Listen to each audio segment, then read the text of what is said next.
Joining me now in a Fox Business exclusive to tackle all of this is Professional Capital Management CEO and ProCap Financial Chairman and CEO Anthony Pompliano.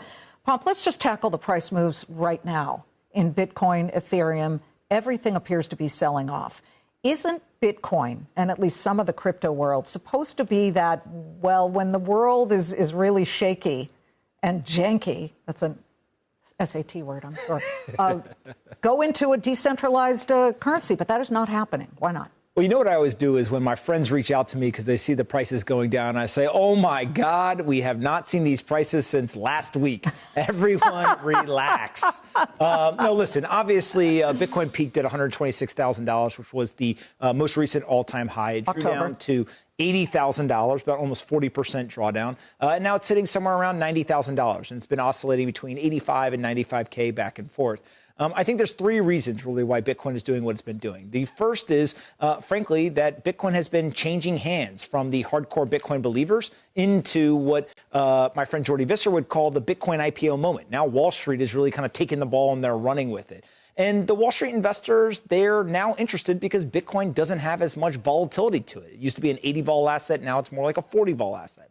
So as volatility comes down, you should expect that some of the holders change and they go and they look for something that's more asymmetric.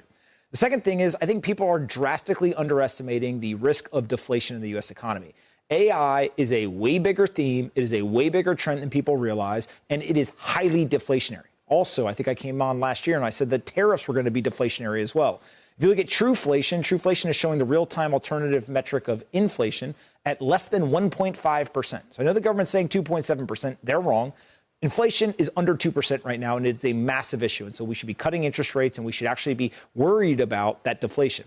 And the third thing is people may not like it, but all of the quote-unquote chaos that we experienced over the last 2 or 3 years, we saw Bitcoin's price rise significantly.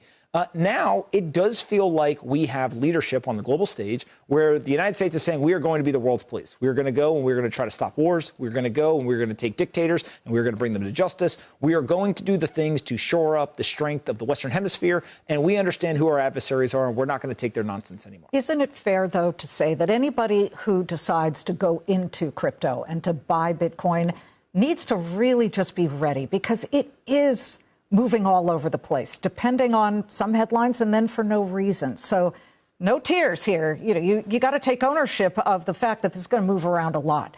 That said, let's talk a little bit about some of the names of the stocks that are related, particularly Strategy, which used to be MicroStrategy, run by Michael Saylor. He just bought a huge chunk of Bitcoin. If he waited till today, he could have got it cheaper. But he and his company don't seem to be fearful at all. Every opportunity, he appears to be buying Bitcoin, and yet it is not helping the stock, which is down, I think, 65% over the past year. 56%, I inverted the numbers, 56% over the past year. And people are wondering, is the bill coming due? He's got to pay some preferred shareholders some money soon.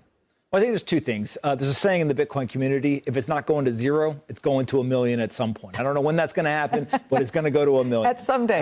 The second thing is, Strategy is a levered bet on Bitcoin. And so when Bitcoin is going up, Strategy tends to outperform. Well, if you have leverage, then if Bitcoin is going down, then it probably will draw down further. And so what I think you're seeing here is actually it's working. Right, this is a levered bet on Bitcoin. And if anyone thinks that they are failing, I think they own something like they've bought $50-something billion worth of Bitcoin. I would love for you to put headlines up of Anthony Pompliano is failing because he only bought $50 billion worth of Bitcoin. And so I think it's easy to get caught up in the day-to-day kind of machinations. But ultimately, I think that they're going to do just fine. The regulation situation, the Senate Banking Committee at the 11th hour said, well, we're not going to deal with the Clarity Act right now.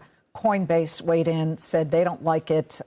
There's still the opportunity for this legislation to be. And we think that context and the proprietary AI agents that we've built, there are a lot of people who are using it. The people tend to be very wealthy, multimillionaires or the average user. And so we think that this is the future of how people are going to get information. It's personalized to them using the latest AI models. And free.